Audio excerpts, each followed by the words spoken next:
እንጸልይ። አባታችን ሆይ በሰማያት የምትኖር መንግሥትህ ትምጣ፣ ፈቃድህ በሰማይ እንደሆነች ሁሉ እንዲሁም በምድር ላይ ትሁን። የዕለት እንጀራችንን ዛሬ ስጠን፣ በደላችን ሁሉ ይቅር በለን እኛም የበደሉንን ይቅር እንደምንል ሁሉ፣ አቤቱ ወደ ፈተና አታግባን ከክፉ አድነን እንጂ ኃይል፣ ክብር፣ ምስጋና ለዘላለሙ ያንተ ነውና አሜን። ጌታ ኢየሱስ በማልችለው እርዳኝ። ሰላማችሁ ይብዛ። ዛሬ የማካፈላችሁ ቃል ቨርስ ኢዮኤል ምዕራፍ 2 ቁጥር 25 ነው። በጌታ በኢየሱስ ክርስቶስ ስም አነበዋለሁ። በመካከላችሁ የሰደድኩትን ታላቅ ሰራዊት፣ ትልልቁን አንበጣ፣ ትንንሹን አንበጣ፣ ሌሎች አንበጦችና የአንበጣውን መንጋ የበላውን እነዚህ ሁሉ የበሏቸውን ዓመታት ዋጋ እመልስላችኋለሁ ይላል እግዚአብሔር። እንደገና አነበዋለሁ። በጌታ በኢየሱስ ክርስቶስ ስም በመካከላችሁ የሰደድኩትን ታላቁን ሰራዊት፣ ትልልቁንም አንበጣ፣ ትንንሹንም አንበጣ፣ ሌሎችንም አንበጦችና የአንበጣውን መንጋ የበላውን እነዚህ ሁሉ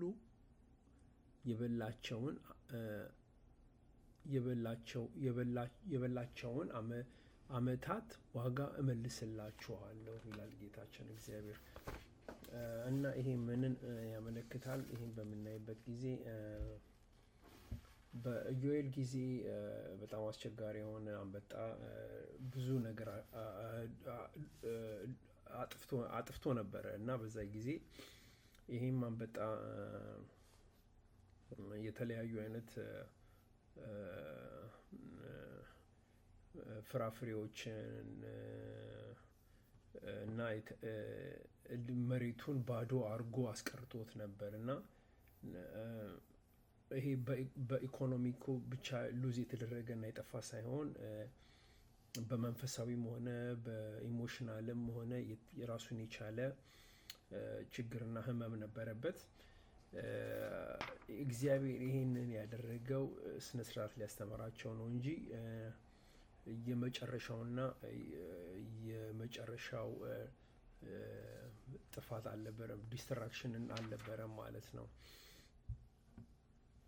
ይሄ አንበጣ ምንን ይወክላል ካልን አንበጣ ብዙ ጊዜ ሲምቦላይዝ የሚደረገው የጠፋ ዓመት ተደርጎ ነው።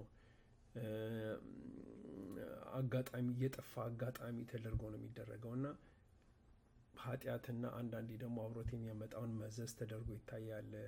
አንበጣ ምንን እንደሚወክል ካየን እና ከባድ ጊዜ እና የከባድ ወቅት የከባድ ዘመን እና የስቃይ ዘመን እንደሆነ ይታያል እና በመንፈሳዊም የመድረቅ አይነት ሁኔታ ሆኖ ይታያል። እንደምናውቀው ከሆነ በሙሴ ጊዜ ፌሮ ባስቸገረ ጊዜ እግዚአብሔር ከላካቸው ከነዛ ሁሉ ዲዛስተሮች አንደኛው አንበጣ ነው እና አንበጣ እነዚህን ይወክላል ማለት ነው። አንዳንዴ ወደ ኋላ ተመልክተን ጊዜው አለቀ እንላለን እና ጊዜው አለቀ፣ ሰዓቱ ሄደብኝ፣ በጣም በረረ ይሄ ሰዓት፣ በዚህ ጊዜ በጣም ይበራል፣ በጣም ሰዓቱ በቃ ሄደብን እንላለን። በጣም ይሮጣል ሰዓቱ እንላለን። ግን እግዚአብሔር እከፍልሃለሁ አሁን እዚህ ላይ ምን ይላል? በመካከላችሁ የሰደድኩትን ታላቁን ሰራዊት፣ ትልልቁንም አንበጣ፣ ትንንሹንም አንበጣ፣ ሌሎቹንም አንበጦችና የአንበጣ መንጋ የበላውን እነዚህን ሁሉ የበላቸውን ዓመታት ዋጋ እመልሳለሁ። እግዚአብሔር ምን ዋጋውን እመልሳለሁ፣ እግዚአብሔር እከፍልሃለሁ ሲል ይሄ አንበጣ የበላውን የሰዓትን፣ ኢሞሽንን፣ መንፈሳዊ ዓለምን፣ ጥንካሬን፣ አጋጣሚያችንን፣ ሁሉ ነገር የወሰደውን እግዚአብሔር ምን ይላል? እመልሳለሁ። ይሄ በጣም በጣም በጣም ኃይለኛ የሆነ ቃል እንትን ነው። እግዚአብሔር ቃል የገባው ነገር ነው እና እግዚአብሔር ፍራፍሬውን አትክልቱን ብቻ መመለስ አይደለም፣ እንደገና መገንባት ብቻ አይደለም እና ምን ያደርጋል እግዚአብሔር? ሰዓቱንም አላማውንም ደስታውንም ፍራፍሬውንም ሁሉንም ይመልሳል ማለት ነው። አንድ ነገር ላይ ብቻ አይደለም እግዚአብሔር የሚያተኩረው እና አንዳንዴ ብዙ ጊዜ አሁን የኢዮብ ላይፍ ህይወት ጥሩ ምሳሌ ሊሆን ይችላል። መጀመሪያ መጨረሻ ላይ ደግሞ እግዚአብሔር እጥፍ ደብል ባርኮ እንዳደረገው አይተናል። እንደዛ ነው በቃ። እና እግዚአብሔር ሲመልስ አንድ ነገር ብቻ አይደለም የሚመልሰው። ከመለሰ ከባረከ እና እየጠፍ ወደ ቦታው ሳውንክ ሲመልስ ሰዓቱንም አላማውንም ደስታውንም እና ፍሬ በፍሬ እንድናፈራ ሁሉ እሱን ሁሉ አድርጎ ነው አንድ ላይ ሁሉን አጠራቅሞ የሚመልሰው እና ከእግዚአብሔር ሲመልስና ሲሰጥ ከጠፋብንና ከጠፋነው በላይ አድርጎ ነው የሚመልሰው ማለት ነው። እና በዚህ ነገር ላይ ልንማር የምንችለው በመካከላችሁ የሰደድኩትን ታላቁን ሰራዊት ትልልቅ አንበጣና ትንንሽ አንበጣ ሌሎችን አንበጦችን እና የአንበጣውን መንጋ የበላውን እነዚህን ሁሉ የበላቸውን ዓመታት ዋጋ እመልስላችኋለሁ ይላል። አሁን ካልተሳሳትኩኝ የዛሬ ስንት ነው አይደለም፣ በዚህ በአጭር ጊዜ ውስጥ በካፕል ይርስ ወደ በኋላ ካየን ወደ 10 ምናምን ዓመት ኢትዮጵያ ውስጥ ራሱ ወደ ስንት ነው በጣም በሚሊዮን የሚቆጠር አንበጣ በጣም እንትን ሊሆን ይችላል። በጣም እጅግ ግዙፍ የሆነ አንበጣ ከኢትዮጵያ ተነስቶ ወደ ህንድ ምን አድርጎ አቋርጦ የሄደበት ጊዜ ነበር እና በጣም እጅግ ቢሊዮን ነው ሚሊዮን በጣም እጅግ ብዙ አይቼው ዶክመንተሪ ላይ ገርሞኝ ነበር። እና አንበጣ ሲመጣ ያው የሚያደርገው የከፋ ነገር ነው። ስፔሻሊ ለገበሬ ህይወት ስለሚኖር ሰው አጋጣሚን ያጠፋል፣ አመታትን ያጠፋል እና ኃጢአት እና አብሮት የሚመጣው ነገር አለ። ወቅቱንም እንዲሰፈር እንዲያደርግ ያደርጋል እና የመንፈሳዊ ድርቀቱን ሊያመጣል እና በጣም ብዙ ነገር ነበር ሎስት ያደርግ ነው። በዛ ጊዜ ከኢትዮጵያ ነው የጀመረው። ከኢትዮጵያ ጀምሮ ተባስቶ ተደማምሮ ተጨምሮ በቃ በርስቶ ወደ ኤዥያ አካባቢ የሄደበት ጊዜ ትዝ ይለኛል። እና አንበጣ አሉ ከሚባሉት ውስጥ አጥፊ መሳሪያ አንዱ ነው እና ምን ልንማር እንችላለን? እግዚአብሔር የጠፋውን እዚህ ላይ ምን እንላለን? በመካከላችሁ የሰደድኩትን ታላቁ ሰራዊት ትልልቁ አንበጣና ትንንሹ አንበጣ ሌሎችን አንበጦችና የአንበጣውን መንጋ የበላውን እነዚህን ሁሉ የበላቸውን ዓመታት ዋጋ እመልስላችኋለሁ። እግዚአብሔር እንግዲህ ይሄ በሚሊዮን የሚቆጠር አንበጣ የበላውን ነገር እመልሳለሁ እያለ ነው እና እግዚአብሔር የሚመለከተው የጠፋውን ዓመት ነው እና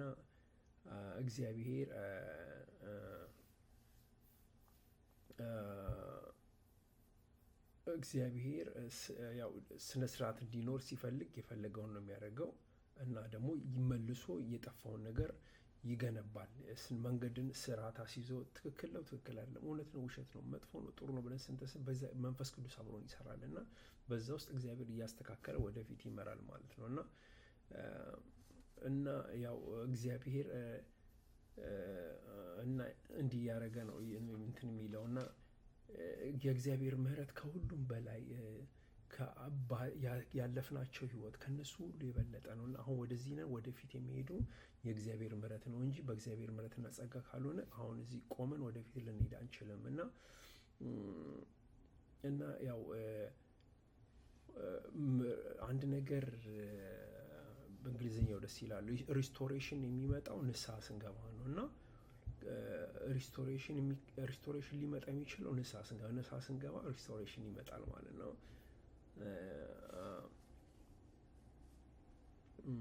እና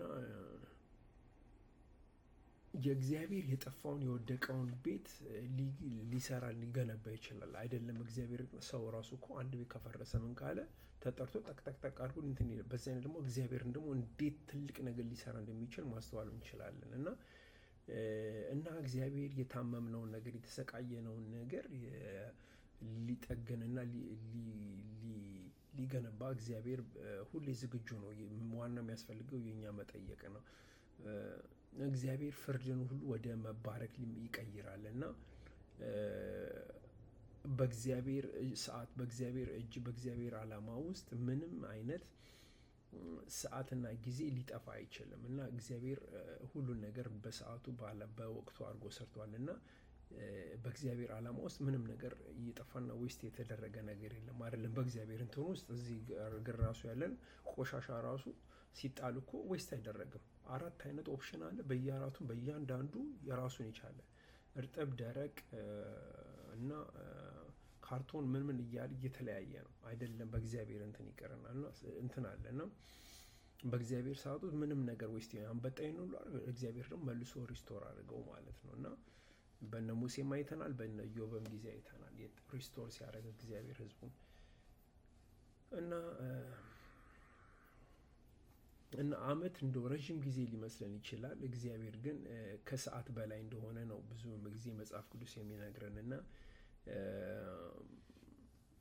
አንድ ዓመትን እግዚአብሔር በፍሬ የተሞላች ሊሆን ያደርጋታል። ከ10 ዓመት የበለጠ 10 ዓመት የምንጠብቀውን እግዚአብሔር በአንድ ዓመት ውስጥ ነገሩን ሁሉ በፍሬ የተሞላ ሊያደርግ ይችላል። ምክንያቱም እዚህ ላይ ምን ይላል? በመካከላችሁ የሰደድኩትን ታላቁ ሰራዊት፣ ትልልቁ አንበጣ፣ ትንንሹን አንበጣ፣ ሌሎችንም አንበጦችን፣ አንበጣውን መንጋ የበላውን እነዚህን ሁሉ የበላቸውን ዓመታት ዋጋ እመልስላችኋለሁ ሲል 10 ዓመት አይደለም፣ የ10 ዓመት የምንጠብቀውን በአንድ ዓመት ውስጥ ሊባርከን ይችላል እግዚአብሔር እና እግዚአብሔር ታማኝ ነው እና እግዚአብሔር ትልቅ አምላክ ነው። አንዳንዴ ምን ይመስላል መልሶ መገንባት ወይም ሪስቶሬሽን ምን ይመስላል? መንፈሳዊ እድገት፣ ጠንካራ እምነት እና አዲስ ሚኒስትሪ እና ደግሞ አዲስ አጋጣሚዎች ማለት ነው። ከእግዚአብሔር ነገሮችን አሁን እነዚህ አንበጣዎች በልተው አጥፍተው ሄዱ አይደለ? እግዚአብሔር ሪስቶር ያደርጓል፣ ይገነባል አንድ ነገር። 10 ዓመት የምንጠብቀውን በአንድ ዓመት ሊሞላው ይችላል። ለእግዚአብሔር የሚሳነው የለም እና ምን ማለት ነው? እግዚአብሔር መልሶ ይገነባል፣ ያቆማል፣ ያበረታል፣ ያጠነክራል።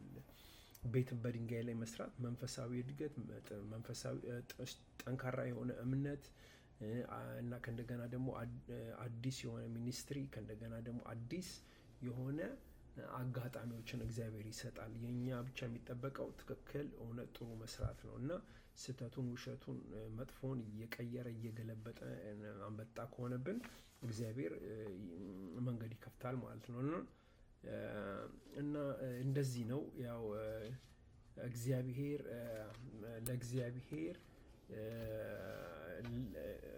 10 ዓመት እንትን ሊል የሚችል ነገር የሚቆይ ለ10 ዓመት ፕላን አድርገን መሬቱን ኮትኩተን ውሃ ጠጥተን ምን የምንለውን 10 ዓመት ጠብቀን ልናፈራ የሚችለውን ፍራፍሬ ፍሩት እግዚአብሔር በአንድ ዓመት ውስጥ ሊያደርገው ምንም የሚሳነውና ሊያቅተው የሚችለው ነገር የለም እና ብዙ ጊዜ አንዳንድ ሰዎች በገንዘብም ይሆናል በመንፈሳዊም ነገር በኢሞሽናሊም ነገር ላይ አጣን ብለን በጣም ዲፕረስ ብዙ ሊያጋጥመን ይችላል። ግን ይሄ ምንን ያመለክተናል? ያው እግዚአብሔር ታማኝ ነው። ከታመንን በእግዚአብሔር ላይ ከታመንን ንስሐ ከገባን እግዚአብሔር ነገሮችን እየቀያየረ በሱ ሰላም፣ ፍቅር፣ ተስፋ፣ እውቀት፣ ማረዳትና ጥበብ ያሳድገናል ማለት ነው እና እግዚአብሔር እዚህ ላይ አንበጦቹንም ራሱ ቢፈቅድላቸውም ሌላ ደግሞ የፈቀደው ምንድን ነው? ሪስቶሬሽን ነው። እንደገና መሰራትን፣ እንደገና ማበብን እግዚአብሔር ሰርቷል ማለት ነው እና ያው አንዳንድ የጠፋው ዓመት ምንን ያመለክታል? ህመምን፣ መውደቅን እና ከባድ ጊዜን ያመለክታል እና ወደ እግዚአብሔር እኛ ሰዎች ስንመለስ እግዚአብሔር እንደገና ይገነባናል፣ እንደገና ያሳብበናል፣ እንደገና ያለመልመናል ማለት ነው እና እግዚአብሔር ሰዓትን ይባርካል፣ ሰዓትን ይቀይራል እና የማያልቅ ዘላለማዊ የሆነ መባረክን በህይወታችን ውስጥ ያመጣል ማለት ነው እግዚአብሔር። እሺ እንጸልይ። አባታችን ሆይ በሰማያት የምትኖር መንግሥትህ ትምጣ፣ ፈቃድህ በሰማይ እንደሆነች ሁሉ እንዲሁም በምድር ላይ ትሁን። የዕለት እንጀራችንን ዛሬ ስጠን፣ በደላችን ሁሉ ይቅር በለን እኛም የበደሉንን ይቅር እንደምንል ሁሉ። አቤቱ ወደ ፈተናም አታግባን፣ ከክፉ ሁሉ አድነን እንጂ መንግሥት፣ ኃይል፣ ክብር፣ ምስጋና ለዘላለሙ ያንተ ነውና፣ አሜን። እግዚአብሔር ከእናንተ ጋር ይሁን።